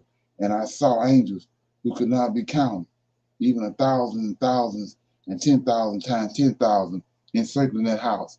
And Michael, Raphael, Gabriel, female, they go to 4 angels again, and the holy angels who are above the heavens go in and out of that house. So let's look at that. Like I said, it don't take a rocket scientist to figure this out. So we go back and it says, we're going somewhere, right? So it says, he just explained to you, he says, verse 10, between those crystals, right? Verse 10, 71, in that 71:10, between those crystals, tongues of living fire, and my spirit saw the girdle which encircled the house of fire. So fire everywhere. And on its 4 sides were streams of full living fire, and they bound. So how you have all this fire all over the damn place, but the angel's white? See that? So it only makes sense with what I just read over there in Ezekiel. Burnished brass. That goes along with what you're seeing right here. You got fire all over the damn place, but the angel's white. Come on. So anyway, so we'll go back to 14. It says, and Michael, Raphael, and Gabriel, female, and the holy angels who were above the heavens go in and out of that house. And they came forth from that house, Michael, Gabriel, Raphael, and female, and many holy angels without number. And with them the head of days, his head white and pure as wool, and his raiment indescribable. And I fell on my face, and my whole body became relaxed, and my spirit was transfigured. And I cried with a loud voice with the spirit of power, and blessed and glorified and extolled him. And these blessings which went forth out of the mouth were pleasing before the head of days. And the head of days came, with Michael, Gabriel, Raphael, Phenol, and thousands of tens of thousands of angels with number. Now here we go. This is the point I'm making. Okay, 22. And the angel who talked with me, that's Michael. The angel who talked with me came to me, greeted me with his voice, and he said unto me, this is the Son of Man. See that? Enoch is the Son of Man. This is the Son of Man who was born under righteousness. So what Enoch was born, he ain't never seen. See that? He was born under righteousness, and righteousness abide on him. And righteousness of the head of days forsake him not. For he said unto me, he proclaimed unto thee peace in the name of the world to come. So see right here, this is why the book of Enoch can't be in the part of the canons. Because he tell you right here who the Son of Man is, but now they made JC the Son of Man. So you got a whole bunch of Son of Men. You got Enoch, Ezekiel, Son of Man. But Enoch is the Son of Man. Right here. He said, righteousness abide with him, rest on him. So where the righteousness abide, it abide on Enoch or it abide on JC? Okay. Enoch. Keep reading. Enoch. It says, 27. With him will there be with him, Enoch, Son of Man. With him, let me go back up. 25. And from hence has proceeded peace since the creation of the world, and so shall it be unto thee forever and forever and forever. Don't sound like no sun hid in the bush to me. Right? 26. And all shall walk in his ways, Enoch ways, since righteousness never forsake him.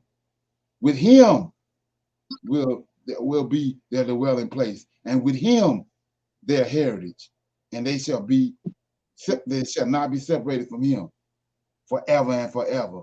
And so there shall be length of days with that Son of Man, Enoch, and righteousness shall have peace and an upright way in the name of the Lord of spirits forever and ever. So now I want to show one more thing before we go. So now let's look at this, because it threw me off for a minute, but like I said, I just waited out. So we go back up, and it says, and Michael, Raphael, Gabriel, Phenol. This is Enoch 71:14. Michael, Raphael. This is how they denigrated the Lord of hosts. Michael, Raphael, Gabriel, Phenol, and the holy angels who were above the heavens go in and out of this house. Now watch this. And they came forth from the house, and Michael, Gabriel, Raphael, and Phenol, and many of the holy angels with them, say, and with them, look at this, and with them, the head of days. Now here you go. And his head white, his head white as pure wool, and his raiment indescribable. So they took this in Daniel described Michael. So how they did when they came with JC, now they making Yahweh hair white like wool. So that's now that's making you think that's Yahweh over there in Daniel. Right? So let's look at that right quick. We ain't gonna take long to break this down. So now we go over here to Daniel right quick. We go to Daniel, right? I'm in Daniel, chapter 10. So it says, in the third year of Cyrus, king of Persia, 10:1, name 10:1. In the third year of Cyrus, king of Persia, a thing was revealed unto Daniel, whose name was Belteshazzar, and the thing was true, but the time appointed was long, and he understood the thing, and he had understanding of the vision. And in those days, I, Daniel, was mourning 3-4 weeks. I ate no pleasant bread, and neither came flesh nor wine in my mouth, neither did I anoint myself at all, till 3 whole weeks were fulfilled. And the 4th or 20th day of the first month, as I was by the side of the great river Hiddekel, I lifted up my eyes and looked, and below, and behold, a certain man, clothed in linen, who's girded with fine gold or upas, and his body, say, also was like beryl, and his face and his appearance like lightning, his eyes as lamps of fire, and his arms and his feet like the color of polished brass, and his voice of the words of a multitude. I, Daniel, was alone. Yeah. So his eyes, it tell you, he got this Michael. So his hair is like lamb, his hair like wool and all that. This is the same description over here. They tricked it off, put it on Yahweh. So now let's go to Ezekiel right quick. Go to Ezekiel right quick. This is how they did. This how they got rid of Michael. You can't see him for who he really is. So so you go to chapter 1, starting at verse Ezekiel 1, starting at verse 25. There was a voice from the firmament that was over their heads, and when they stood and had let down their wings, and above the firmament that was over their heads was the likeness of a throne. See that? And the appearance of a sapphire stone, and upon the likeness of the throne was a likeness and appearance of a man above upon it. So he go to man. This is a throne. And I saw as a color of amber, an appearance of fire round about and within it, and from the appearance of his loins even upward, and from the appearance of his loins even downward, I saw as the appearance of fire, and it had a brightness round about. You don't have no, Yahweh ain't got no afro, no white hair. He's pure fire. You saw the appearance, the silhouette of a man, but he's pure fire. This is Yahweh. Now all of a sudden over here, and when they got Hotel Records, because we already see that it made JC the son of man, but Enoch tells you, the book of Enoch tells you Enoch is the son of man. Then they didn't change it off, tricked it off, got you thinking that Yahweh is that head of days. Hair white like wool, but it ain't. When you go to Daniel 10, Michael is the one with the hair like lamb's wool. Yahweh don't have no flesh. He don't have no flesh on him. And so how we know that? So we see right here what he looked like. He's pure fire, right? So let's go to Exodus right quick, then we'll get out here. Go to Exodus.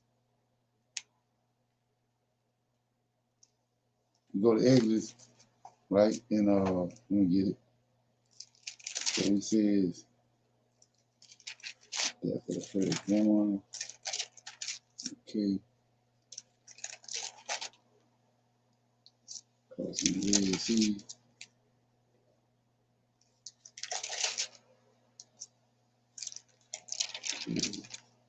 Yeah, on Mount Sinai, it says, I'm on chapter 19. Saying the third month, I'm starting verse 1. In the third month, when the children of Israel were gone forth out of the land of Egypt, the same day came they into the wilderness of Sinai, for they were departed from Rephidim and were come to the desert of Sinai and had pitched in the wilderness, and there Israel camped before the mount. And Moses went up into the mount, and the Lord called unto him out of the mountain, saying, Thus shalt thou say to the house of Judah, Jacob, and tell the children of Israel, Ye have seen what I did unto the Egyptians, and I bore you on the eagle's wings, and brought you unto myself. Now therefore, if ye would obey my voice indeed, and see my keep my covenant, then will ye be a particular treasure unto me above all people, for all the earth is mine, and ye shall be unto me a kingdom of priests and holy nation. These are the words which thou shalt speak unto the children of Israel. And Moses came and called for the elders of the people, and laid before their faces all these words which the Lord commanded him. And all the people answered together and said, All that the Lord has spoken, we will do. And Moses returned the words to the people unto the Lord. And the Lord said unto Moses, Lo, I come down unto thee, see that, in a thick cloud, See that the people may hear when I speak unto them and believe thee forever. And Moses told the words of the people unto the Lord. So they can't see him. They can't see him because he's a consuming fire. They see him, they can't handle it. So we in a cloud. This ain't Michael. So check it out, 10. And the Lord said unto Moses, go unto the people, sanctify them today and tomorrow, let them wash their clothes and be ready against the third day. For the third day, the Lord will come down in the sight of all the people upon Mount Sinai. Now here you go. And thou shalt set bounds. See that? Ain't nobody setting no bounds when these other prophets coming and talking to the Lord of hosts. They ain't setting no bounds. So he says, and thou shalt set bounds unto the people round about, saying, take heed to yourselves. See that? That ye go not up unto the mount or touch the borders of it, or whosoever touches the mount shall surely die, be put to death.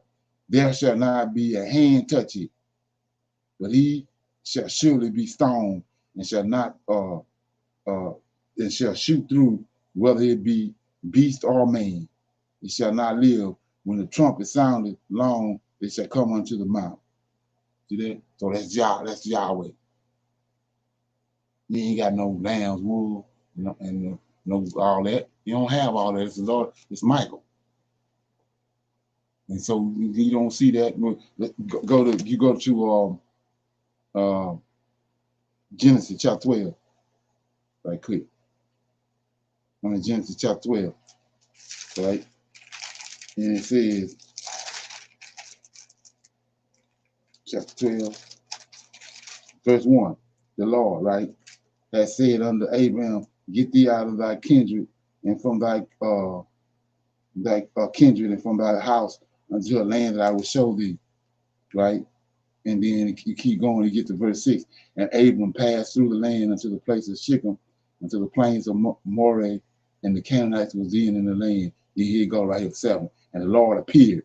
See that? The Lord appeared to Abram, and he said unto thy seed will I give this land, and they'll build an altar unto the Lord, who appeared unto him. So what was that? Ain't no bounds being set. He appeared, showed up, and appeared to Moses. Ain't nobody, he ain't got to go get purified and clean or do. He ain't got to do nothing. He don't have to go get no, set no bounds and none of that, because it ain't Yahweh. Okay.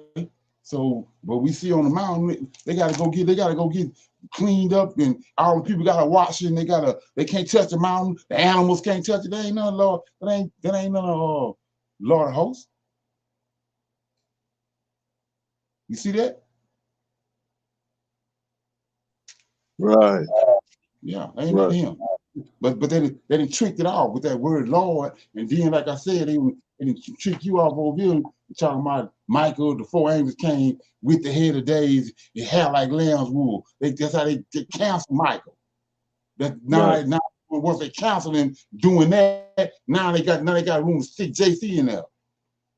But like I said, back in the day, they could have got away with that bullshit. But now you keep on reading. He just told you, Michael came and told him, you the son of a man. And righteousness abide on you. And everybody else trying to be like you. Everybody that's born after you, they trying to be like you. Righteousness abide on you forever. So how you gonna get JC out of there? Can't get JC out of there. The only way you can is by degrading the book of Enoch and not letting it be shined upon. Right. So you got all your mega pastors and all your Hebrew Christians that got mega churches to say that book has no part in the canon. Right. It has no validity. So you remove all validity of this book. That's how. Right. And so that's just like, and so it's no different than that. And this is what I'm saying about the genes of Esau. So take that same terminology, and then you go to, he keep on telling you about his name, for his name's sake. So he go to the same angel that showed up in Egypt and with the 10 plagues. He came to the gates of Jerusalem when Hezekiah prayed and killed the whole army of the Syrians. And so he right there where you at, if you righteous, and he called you and he dealing with you, he in the vicinity. He said, I ain't far off. I ain't way off nowhere across the sea, across the ocean. I'm right here, I'm right at hand. So this the trick though. You ain't calling him. Shit, he right there. He can be right there picking flowers. But you calling JC. So he ain't gonna respond to that. You calling JC, you ain't calling him. Right. You know, as soon as you turn and find out and get the revelation who he is, you call him, then damn, he coming. Our grandmama, Right. You got people. JC. They calling JC. He ain't coming. Yeah, that's what I'm saying. You got folk out here that say, "Oh, that name ain't important. He know who I'm talking to." Nah, Right. man, that's not how that works. You know, Yeah. it's simple-minded people who stay getting us in trouble, who Oh yeah. think it's that simple. They don't understand the wisdom and the knowledge and the understanding that's involved in what he said to you. Right. So, you know, you got the same folks that out run around here talking about, God changed not. Yeah, he don't change, but guess who been changing? You've been changing. You've Right. been changed. Exactly. You know what I'm saying? And that's what you're not understanding. You've been changed. Right. You know what I'm saying? So now you're gonna say, well, then I could call JC, but God know who I'm talking to. Right. Pump your brakes. You know what I'm saying? That's not how that works. Exactly. And all through there, you started reading for my name's sake. So you For call my JC. name's sake. Yeah, keep on saying my name. So you over there hollering some more shit. He ain't hearing that. He ain't hearing it. Talking about God know who I'm talking to. Right. And it's the same thing like I was saying with the praise and worship. You got all you like I was saying when you understand who the Boule is and the Freemasons, they're not talking to they ain't talking to the Lord of hosts. They ain't dealing with heaven. They're dealing with some more shit. And so if when they're doing with the gospel, Kirk Franklin and all them, they ain't that gospel shit ain't to the Most High. It ain't going to. It ain't got nothing to do with the Most High. Damn, my good it sound.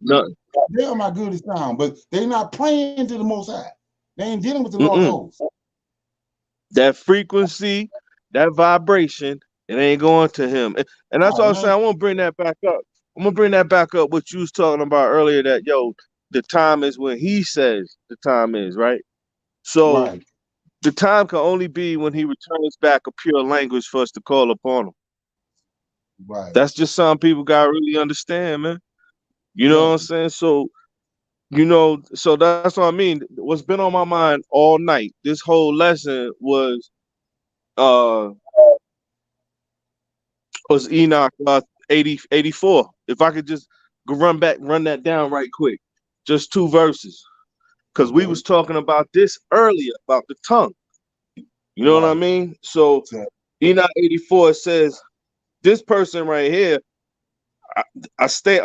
we might have to have a discussion, but this person here, it says, and I lifted up my hands. Well, there's only one I know who lifts up his hands, but I lifted up my hands in righteousness and blessed the Holy One and Great One, and spake with the breath of my mouth and with the tongue of flesh, which God has made for the children of flesh of men, and they should speak therewith, and he gave them breath and a tongue and a mouth that they should speak therewith. So that whole concept is very important, very vital. First and foremost, the same way the angels, the holy ones of God, the ones up there, they can't open their mouth if they ain't praising God. That's what their mouth is for.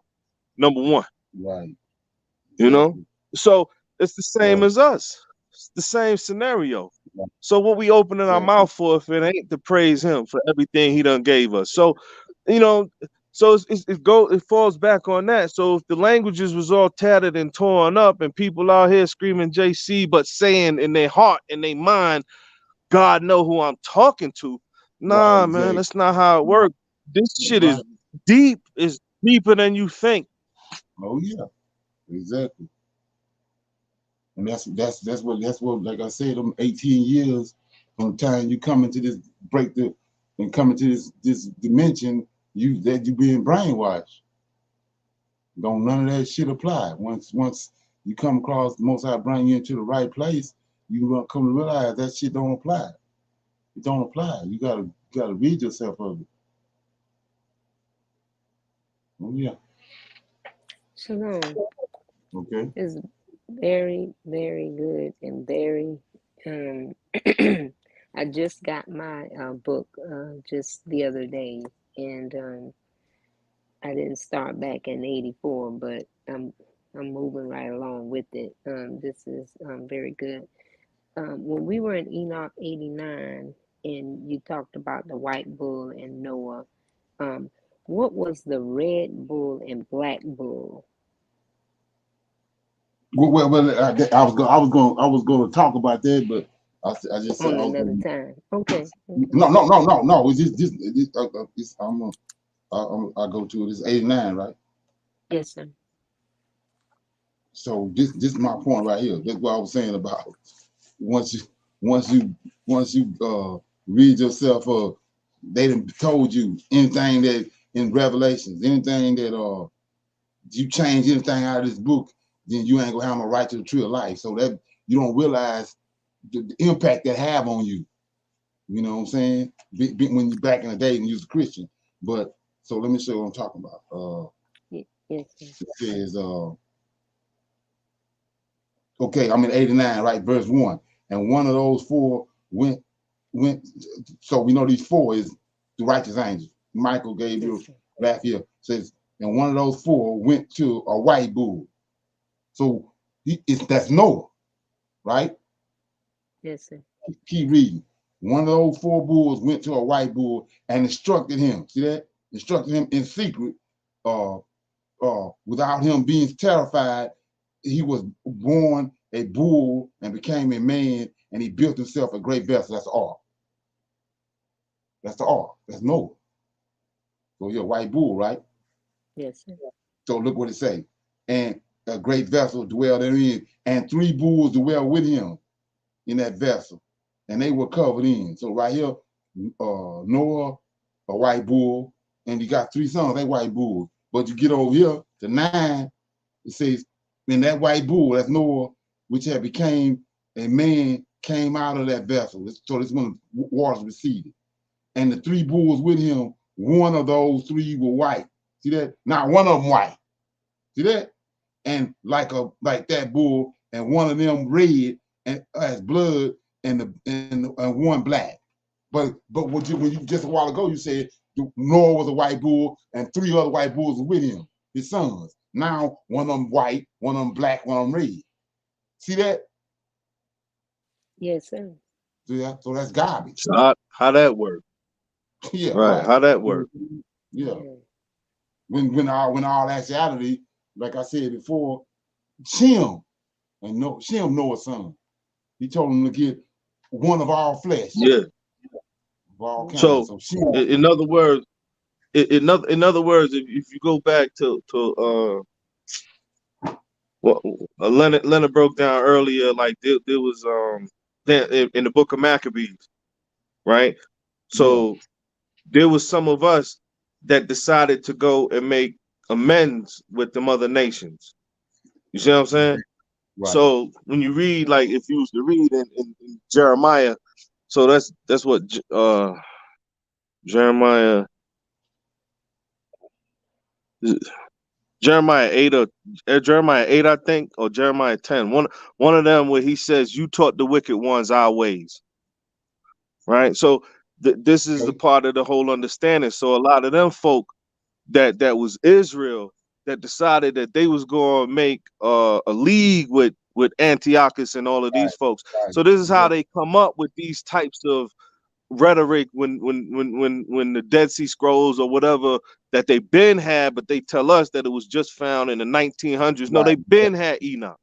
So you know what I'm saying? So now that was the twisting of the whole understanding. So this is how they could pull out what they need to pull out and interject what they needed to interject in the scripture.